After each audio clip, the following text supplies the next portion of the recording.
Good morning, welcome back to my channel. അപ്പോൾ ഇന്നത്തെ ഒരു കുഞ്ഞു വീഡിയോയിലേക്ക് എല്ലാ കൂട്ടുകാർക്കും സ്വാഗതം. അപ്പോൾ നമ്മുടെ പ്രകൃതിയിലെ കുരുവികളുടെ സൗണ്ട് ആസ്വദിക്കാൻ വന്ന കേട്ടോ. അപ്പോൾ ഉണങ്ങി തെരിച്ച് നിൽക്കുന്നുണ്ട് നമ്മുടെ മുള്ളുചെടികളൊക്കെ.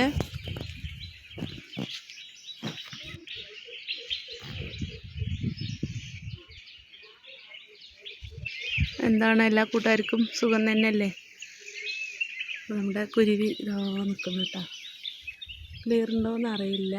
ഒരു കുഞ്ഞി കുരുവി എന്താ പറന്നു പോണ്.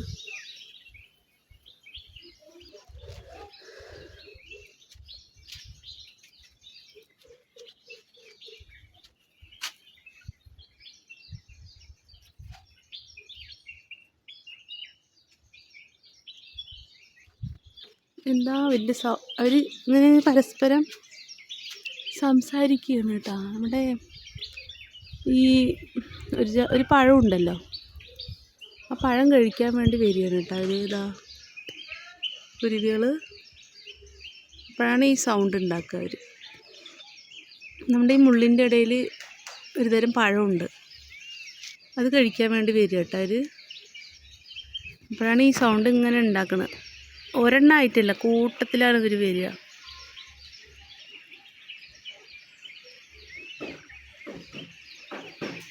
നല്ല രസം കേട്ടോ ഇതിൻ്റെ ഒച്ച ഇങ്ങനെ കേൾക്കാൻ.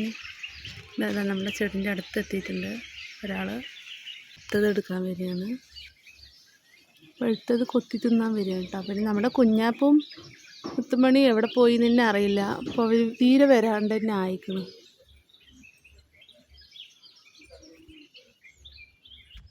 അപ്പോൾ നമുക്ക് നേരെ വീടിലേക്ക് പോകാമല്ലേ?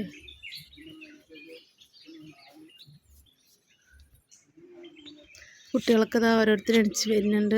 ഇന്നിപ്പോൾ സൺഡേ, സ്കൂളൊന്നും ഇല്ലല്ലോ. ഇതാണ്ട കുരുവി ഇതവിടെ നിറയെ ഉണ്ട് കേട്ടോ. അതവിടെ ഈ കോവക്ക ഉണ്ടല്ലോ, കോവയ്ക്ക തിന്നാൻ വേണ്ടി വരികയാണ്. അതാ അങ്ങോട്ട് ഇങ്ങോട്ട് പറന്ന് കളിക്കുന്നുണ്ടോ. അതിൻ്റെ ഇടയിൽ ഒരു കോവയ്ക്ക ഉണ്ട്, അത് തിന്നാൻ വേണ്ടി വരിക.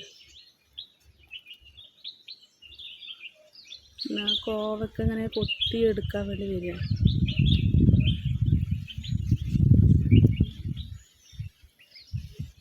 ഇതിലൊരു കോവയ്ക്ക ഉണ്ട്, അതായത് കോവയ്ക്ക പഴുത്ത് നിൽക്കണുണ്ടല്ലോ, അതായത് കോവക്ക, അത് എടുക്കാൻ വേണ്ടി വരും കേട്ടോ. ഒരു വള്ളിയിൽ നിറയെ ഉണ്ട്. നമുക്കിത് നോക്കി നിന്ന് നമ്മുടെ പണിയൊന്നും നടക്കില്ല കേട്ടോ. നമുക്ക് നേരെ അടുക്കളയിലേക്ക് പോകാം. അപ്പോൾ ഇന്നൊരു സ്പെഷ്യൽ ഉണ്ട് കേട്ടോ. നമ്മളൊരു ചിക്കൻ ബിരിയാണി വെക്കാൻ പോവുകയാണ്. അപ്പോൾ നമ്മളിന്ന് ചിക്കൻ ബിരിയാണി ഉണ്ടാക്കാൻ പോവുകയാണ്. ബിരിയാണിക്കുള്ള സവാള അരിഞ്ഞുകൊണ്ടിരിക്കുകയാണ്. അപ്പോൾ നമ്മളിന്ന് ബിരിയാണി വെക്കാൻ പോകാം കേട്ടോ. അപ്പോൾ ഇതാ അമ്മമ്മ അവിടെ സവാള അരിഞ്ഞുകൊണ്ടിരിക്കുന്നുണ്ട് കേട്ടോ. അപ്പോൾ റിയാസ്ക്ക് കുറച്ച് ചിക്കനും അരിയും സാധനങ്ങളൊക്കെ വാങ്ങിക്കൊണ്ട് തന്നിട്ടുണ്ട്. പിന്നെ ഇതൊക്കെ ഒന്ന് തൊലിച്ച് റെഡിയാക്കി എടുക്കണം കേട്ടോ. നമ്മുടെ ഇഞ്ചി വെളുത്തുള്ളിയൊക്കെ ഒന്ന് ചതക്കണം. വെളുത്തുള്ളിയൊന്നും പിന്നെ വാങ്ങില്ല കേട്ടോ, എന്താ വിലയാണ്. രാവിലെ ഉപ്പുമാവാട്ടം ഉണ്ടാക്കിയത് നമ്മൾ. അപ്പം ഞാനും ഉമ്മയും തിന്നാനുണ്ട്, ബാക്കി എല്ലാവരും കഴിച്ചു. പിന്നെ ഇതാ ഞാൻ സാധനം കൊണ്ടുവന്നതും വേഗം അരി അടുപ്പത്തിട്ടു കേട്ടോ. നമ്മുടെ നാടൻ പാലക്കാട് ബിരിയാണി അല്ല കേട്ടോ വെക്കണം, നമ്മൾ ഈ തലശ്ശേരി ബിരിയാണി പോലത്തെ അങ്ങനെ കേട്ടോ വെക്കണം. അങ്ങനെ ഒന്ന് വെച്ച് നോക്കാൻ വിചാരിച്ചു കേട്ടോ. എന്നാലും അതിൻ്റെ ലെവലൊന്നും ആയില്ലെങ്കിലും കഴിക്കാൻ പറ്റിയാൽ മതിയല്ലോ. അപ്പോൾ അങ്ങനെ ചിക്കൻ ബിരിയാണി പോലെ കഴിക്കുകയും ചെയ്യാം. ഞാൻ വേഗം വെള്ളം തിളപ്പിച്ചിട്ട് പട്ടയും ഗ്രാമ്പും ഏലക്കയൊക്കെ ഇട്ടൊന്ന് ഉപ്പിട്ടിട്ട് തിളപ്പിച്ച ശേഷം നമ്മൾ അരി ഇട്ട് കൊടുത്തിട്ടുണ്ട് കേട്ടോ. അപ്പോൾ അത് അരിയൊക്കെ ഇതാ തിളച്ച് വരുന്നുണ്ട്. അരി ഇട്ടിട്ട് നല്ലൊന്ന് ഇളക്കിയ ശേഷം പിന്നെ നമ്മളിത് വടിച്ചെടുത്തിട്ട് നമ്മൾ അതിലേക്ക് ദമ്മിടുക കേട്ടോ. ചിക്കൻ വെച്ച ശേഷം അതിലേക്ക് ദമ്മിട്ട് കൊടുക്കണം. സിമ്പിളൊന്നുമല്ല, എന്നാലും രണ്ടിനും പണി തന്നെയാണ് കേട്ടോ. നമ്മളത് വെള്ളം ഒഴിച്ചിട്ട് അരി ഇടണം, ഇത് അരി വടിച്ച ശേഷം ദമ്മിടണമെന്ന് മാത്രം. അങ്ങനെ രണ്ടും രണ്ട് തരം വ്യത്യാസമുണ്ട് കേട്ടോ. പിന്നെ ടേസ്റ്റും അതിനനുസരിച്ച് വ്യത്യാസം ഉണ്ടാവും. പിന്നെ നമുക്ക് അണ്ടിപ്പരിപ്പ് മുന്തിരി മാത്രമല്ല കേട്ടോ, ബാക്കിയെല്ലാണ്ട്. അപ്പോൾ ഞാൻ വലിയുള്ളിയൊക്കെ ഒന്ന് ചോറ് ഇതാ വടിച്ചിട്ടുണ്ട്. ഈ സവാളൊക്കെ ഒന്ന് മൊരിച്ചെടുക്കണം കേട്ടോ, എണ്ണയിൽ വറുത്തെടുക്കണം. പിന്നെ ഈ എണ്ണയിൽ തന്നെ നമ്മുടെ ചിക്കനും മാഗ്നേറ്റ് ചെയ്ത് വെച്ചിട്ടുണ്ട്. പിന്നെ അതിലേക്കുള്ള മല്ലി ചെപ്പും ഒക്കെ റെഡിയാക്കി വെച്ചിട്ടുണ്ട് കേട്ടോ. അപ്പോൾ അമ്മ ചിക്കനൊക്കെ മാഗ്നേറ്റ് ചെയ്ത് തന്നിട്ടുണ്ട്. ഞാൻ അടുപ്പിൻ്റെ അവിടെ നിന്നിട്ട് ഇതൊക്കെ ഒന്ന് ആദ്യം ഉള്ളി ഒന്ന് പൊരിച്ചെടുത്തു, പിന്നെ ചിക്കനും പൊരിച്ചെടുത്ത ശേഷം ഉള്ളിയൊക്കെ ആ എണ്ണയിൽ തന്നെ ഉള്ളിയൊക്കെ വണക്കിയിട്ട്, പിന്നെ ഇതിൻ്റെ റെസിപ്പി ഒന്നും പറയണ്ടല്ലോ, നിങ്ങൾക്ക് എല്ലാവർക്കും ചിക്കൻ കറി വെക്കാൻ അറിയാമല്ലോ. അപ്പോൾ ഞാൻ അതിൻ്റെ റെസിപ്പിയൊന്നും കാണിച്ചിട്ടില്ല കേട്ടോ, ജസ്റ്റ് ഇങ്ങനെ വെക്കണമെന്ന് മാത്രം എടുത്തിട്ടുള്ളൂ. അപ്പോൾ നമ്മുടെ ചിക്കനൊക്കെ അത് അടുപ്പിൽ റെഡി ആയിക്കൊണ്ടിരിക്കുന്നുണ്ട്. ഇനി ഇതിലേക്ക് നമ്മൾ അരി ദമ്മിടാൻ വേണ്ടിയുള്ളൂ കേട്ടോ. അപ്പോൾ ചിക്കൻ ഒന്നും കൂടി വെന്ത ശേഷം ദമ്മിട്ട് കൊടുക്കാമെന്ന് വിചാരിച്ചു.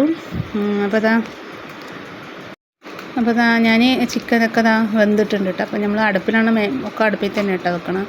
അപ്പോൾ അടുപ്പിൻ്റെ അവിടെ മുകളിൽ നല്ല വെയിലടിക്കുന്നുണ്ട്, അപ്പോൾ അതിൻ്റെ ചൂടും ഉണ്ട്. അപ്പോൾ ഞാനിത് ചോറ് ഊറ്റിയെടുത്ത് ചോറ് ഇതിലേക്ക് ഇങ്ങനെ ദമ്മിട്ട് കൊടുക്കണം കേട്ടോ. അപ്പോൾ ചോറൊക്കെ ആദ്യം തിരിച്ച് ഇട്ട ശേഷം പിന്നെ നമ്മുടെ കുറച്ച് ഉള്ളി പൊരിച്ചത് അതിന് മേൽക്കൂടത്തിൽ ഇട്ട് കൊടുക്കുക കേട്ടോ. ഉള്ളി പൊരിച്ചത് ഇടുക, പിന്നെ ഇത്തിരി മല്ലിച്ചപ്പും ഇട്ട് കൊടുക്കുക. പിന്നെ നമുക്ക് ഇത്തിരി അണ്ടിപ്പരിപ്പും മുന്തിരിയും കിട്ടിയില്ല കേട്ടോ, കടയിൽ പോയിട്ട് കിട്ടിയില്ല. ഞാൻ സൺഡേ ആയതുകൊണ്ട് ഇവിടുത്തെ കടകളൊക്കെ ലീവുമാണ്. അപ്പോൾ ഞാൻ ഉള്ളത് ഇട്ടിട്ട് വെക്കാൻ വിചാരിച്ചു കേട്ടോ. അപ്പോൾ നമ്മുടെ എല്ലാം ഉണ്ട്, അത് മാത്രം തന്നെ ഇല്ലാത്തുള്ളൂ.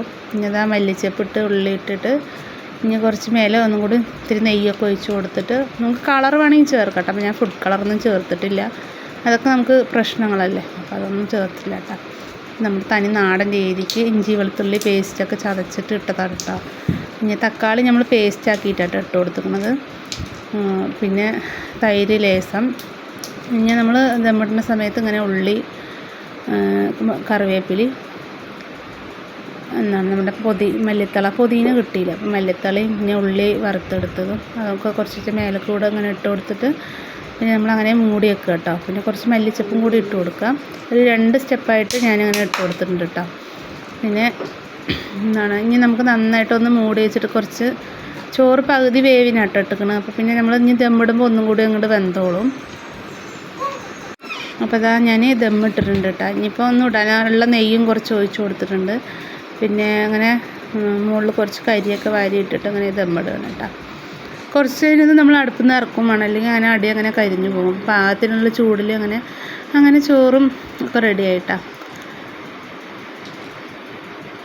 അങ്ങനെ നമ്മുടെ ഇന്ന് സൺഡേ അല്ലേ, ഇപ്പോൾ കുട്ടികൾക്കൊക്കെ ലീവാണ്. കുറേ ദിവസമായിട്ട് ഒരു ബിരിയാണി വേണം പറയുന്നത്. അപ്പോൾ ഇന്ന് റിയസ്ക്ക് സാധനങ്ങളൊക്കെ വാങ്ങി തന്നപ്പോൾ ഞാനിന്ന് അങ്ങനെ ഒരു ചിക്കൻ ബിരിയാണി വെച്ചു. നമ്മുടെ പാലക്കാട് സ്റ്റൈലിലല്ല കേട്ടോ വെച്ചത്, വേറൊരു മലപ്പുറം സ്റ്റൈലിലൊക്കെയാണ് അങ്ങനെ വെച്ചത്. ചോറ് വെച്ചിട്ട് തനിയെ ചിക്കനായിട്ടുള്ള അങ്ങനെ വെച്ചത്. അപ്പോൾ അവരിങ്ങനെ വെച്ച് കുട്ടികൾക്കൊക്കെ ഭയങ്കര ഇഷ്ടമാവും കേട്ടോ. അപ്പോൾ ഞാനത് അങ്ങനെ വെച്ചിട്ടുണ്ട്. ദമ്മിട്ട് കഴിഞ്ഞപ്പോൾ എല്ലാവരും വന്നിട്ട് കഴിക്കണം. അപ്പോൾ അങ്ങനെ കുട്ടികൾക്ക് പോദിക്കുന്നൊരു ചിക്കൻ ബിരിയാണി ഉണ്ടാക്കിയിട്ടാണ് നമ്മൾ. പിന്നെ റിയാസ്ക്ക് വന്ന ശേഷം എല്ലാവരും അവിടെ കഴിക്കായിരിക്കും. പിന്നെ ഞാൻ ഒരു കാര്യം പറയാൻ എന്താണ്, നമുക്കൊരു ബാഡ് കമൻറ്റ് വന്നിട്ടുണ്ടായിരുന്നു കേട്ടോ. ഒരു ഷോർട്ട് വീഡിയോ ഇട്ടപ്പോൾ ഇന്നലത്തെ വീഡിയോയിലേക്ക് എന്താണ് ഇനി സിനിമയിലൊക്കെ കയറുമോ അങ്ങനെയൊക്കെ ചോദിച്ചിട്ട്. അപ്പോൾ എന്തിനാ അങ്ങനെ മറ്റുള്ളവരെ വേദനിപ്പിക്കണ പോലെ ഒരാളിങ്ങനെ അഭിനയിക്കുമ്പോഴത്തേക്ക് ഞങ്ങൾ സിനിമയിലൊക്കെ കയറാൻ പോകുന്നത്. നമ്മൾ അതിന് വേണ്ടിയിട്ടാണ് അങ്ങനെയൊക്കെ ചെയ്യുന്നത്. നമുക്ക് നമ്മുടെ എന്താ പറയുക ഒരു വരുമാനത്തിന് വേണ്ടി നമ്മൾ ഓരോ വീഡിയോസൊക്കെ കണ്ടു കഴിഞ്ഞാൽ നമ്മൾ എന്തൊക്കെ കുറ്റം പറയാൻ കിടക്കണം. നമ്മൾ അതുപോലെയൊന്നും ചെയ്യണില്ലല്ലോ. ചെറുതായിട്ടൊരു ഷോർട്ട് ഇങ്ങനെ പാട്ടിട്ട് ഇടുന്നത്, അതിനിപ്പോൾ എന്തപ്പോൾ എത്ര അത്. അപ്പോൾ എനിക്ക് ആ കമൻറ്റ് കേട്ടപ്പോൾ ഭയങ്കര വിഷമമായിട്ടാണ്. സിനിമയിലൊക്കെ കയറും, മുസ്ലിങ്ങളെ അടച്ചാക്ഷേപിക്കണ പോലെ ഒരു വർത്തമാനം. ഈ പറയുന്ന ആൾ മുസ്ലിമാണോ എന്താണെന്നുള്ളത് എനിക്കറിയില്ല, എന്നാലും നമ്മുടെ മുസ്ലിങ്ങളെ മൊത്തത്തിൽ ആക്ഷേപിക്കണ പോലെയാണ് കേട്ടോ കമൻറ്റ് കണ്ടത്. അപ്പോൾ എനിക്ക് കണ്ടപ്പോൾ ഭയങ്കര ഫീലായി. ഞാൻ അപ്പം തന്നെ കമൻറ്റിനുള്ള മറുപടി ഞാൻ കൊടുത്തു കേട്ടോ. അപ്പോൾ എനിക്ക് അപ്പോഴത്തെ ദേഷ്യത്തിൽ ഞാൻ അങ്ങനെ കൊടുക്കുകയും ചെയ്തു. എന്താ കൊടുത്തതെന്നുള്ളത് ഞാൻ പിന്നെ ഓർമ്മയില്ല എനിക്ക്. അങ്ങനെ ഭയങ്കര ഫീലായിട്ടൊരു കമൻറ്റ് പറഞ്ഞു കേട്ടോ. അപ്പോൾ ഭയങ്കര സങ്കടമായി. മുസ്ലിങ്ങളിലൊക്കെ എന്താ പറയുക എല്ലാവരും ഒന്നിച്ച് കുറ്റപ്പെടുത്തണ പോലൊരു കമൻറ്റ് കേട്ടപ്പോൾ ഭയങ്കര സങ്കടമായി കേട്ടോ. ഞാനപ്പം തന്നെ അതിന് മറുപടി റിപ്ലൈ കൊടുക്കുകയും ചെയ്തു. ആ പറഞ്ഞ ആൾ മുസ്ലിമാണ്, ഇനി എന്താണെന്നുള്ളത് ഞാൻ പേര് ശ്രദ്ധിച്ചുമില്ല. എന്തായാലും പറയണവർ പറയട്ടെ, നമുക്ക് എന്താ പറയുക ഫീൽ ചെയ്തിട്ടൊന്നും കാര്യമില്ല. നമ്മൾ എന്താണ് അത്ര അതിര് വിട്ടിട്ടൊന്നും പോകണമില്ല. എന്താണ് നമ്മളിപ്പോൾ അങ്ങനെ സിനിമയിലൊക്കെ കയറുകയാണെങ്കിൽ ഇപ്പോൾ എന്തൊക്കെ ചെയ്യാൻ പറ്റും. നമ്മളിപ്പോൾ അങ്ങനെ ഒന്നും നമ്മൾ എന്താ പറയുക മാന്യമര്യാദയൊക്കെ ആയിട്ടുള്ള വ്ളോഗും കാര്യങ്ങളൊക്കെ ആയിട്ടേ പോകണുള്ളൂ. ഇവർ വേറെ ഇതിലും പരമമായിട്ടുള്ള മോശമായിട്ടുള്ള വീഡിയോസൊന്നും കണ്ടിട്ടുണ്ടാവില്ല. അങ്ങനത്തെ ആളായിരിക്കും ചിലപ്പോൾ ഈ പറഞ്ഞത് ആൾ. അപ്പോൾ എന്തായാലും നമ്മുടെ റിയാസ്ക്ക് വന്നിട്ടുണ്ട്. ഞാൻ അതിനെക്കുറിച്ചൊന്നും കൂടുതൽ പറയണില്ല. അപ്പോൾ എല്ലാവർക്കും കുട്ടികൾക്കൊക്കെ ചോറ് കൊടുക്കട്ടെ കേട്ടോ. അപ്പോൾ ചോറ് കഴിക്കാൻ പോകുമ്പോഴത്തേനും റിയാസ്ക്ക കുട്ടികൾക്ക് ജ്യൂസ് വാങ്ങിയിട്ട് വന്നിട്ടുണ്ടായിരുന്നു കേട്ടോ, കൊക്കക്കോള. അപ്പോൾ അത് റിൻസി ക്ലാസ്സിലൊക്കെ ആക്കിയിട്ട് എല്ലാവർക്കും ഒഴിച്ചു കൊടുക്കുകയാണ്. അപ്പോൾ ഞാനിതാ കുട്ടികൾക്കൊക്കെ നമ്മുടെ ഫാത്തിമ കുട്ടിക്കും റജിക്കുട്ടിക്കും റൈസ് കുട്ടിക്കൊക്കെ ചിക്കൻ ബിരിയാണീൻ്റെ ആൾക്കാരൊക്കെ. അപ്പോൾ അവർക്കൊക്കെ ആദ്യം വിളമ്പി കൊടുത്തു. പിന്നെ തൈര് കൊണ്ടുവന്നിട്ടുണ്ടായിരുന്നു. തൈര് പിന്നെ പൊട്ടിച്ചിട്ടുണ്ടായിരുന്നില്ല കേട്ടോ. അപ്പോൾ അത് വേഗം ഉള്ളിയൊക്കെ അരിഞ്ഞിട്ട് ഉമ്മനോട് വേഗം ഉള്ളിയൊക്കെ ഒന്ന് റെഡിയാക്കിയും പറഞ്ഞപ്പോൾ വേഗം അതൊക്കെ ചെയ്തു തന്നു കേട്ടോ. അപ്പോൾ അങ്ങനെ നമ്മുടെ തൈരും റെഡി ആയിട്ടുണ്ട് കേട്ടോ. ഇനി ഉമ്മയും ഞാനൊക്കെ കഴിക്കാൻ പോകും കേട്ടോ. അപ്പോൾ നമ്മുടെ കൂട്ടുകാരെ ഇന്നത്തെ വീഡിയോ ഇവിടെ വൈൻഡപ്പ് ചെയ്യാം കേട്ടോ. പിന്നെ ഞാൻ വീഡിയോ ഒന്നും എടുക്കാൻ നിന്നില്ല. ഇപ്പം തന്നെ വീഡിയോ ഇത്തിരി ലെങ്ത്തായിപ്പോയി. അപ്പോൾ കൂട്ടുകാർക്കൊക്കെ നമ്മുടെ വീഡിയോ ഇഷ്ടപ്പെടുകയാണെങ്കിൽ എല്ലാവരും ചാനൽ ലൈക്ക് ചെയ്യുക, സബ്സ്ക്രൈബ് ചെയ്യുക, കമൻറ്റ് ചെയ്യുക കേട്ടോ. ഇനി ബാഡ് കമൻറ്റൊന്നും ഞാൻ കാര്യമാക്കുന്നില്ല, പറയുന്നവരൊക്കെ പറയട്ടെ. അപ്പോൾ എന്തായാലും നമ്മുടെ വീട് ഇഷ്ടമുള്ള കുറേ ഫാമിലികളുണ്ട്. അപ്പോൾ അവൻ്റെ സപ്പോർട്ട് ഉണ്ടല്ലോ എന്നുള്ളൊരു ആശ്വാസം കൂടി ഉണ്ട് എനിക്ക്. അപ്പോൾ എന്തായാലും ഇനിയിപ്പോൾ ഞങ്ങളൊക്കെ കഴിക്കട്ടെ കേട്ടോ. നല്ല വീഡിയോ ആയിട്ട് നാളെ വരെ കൂട്ടുകാരെ. ബൈ, അസ്സലാമു അലൈക്കും. Thanks for watching.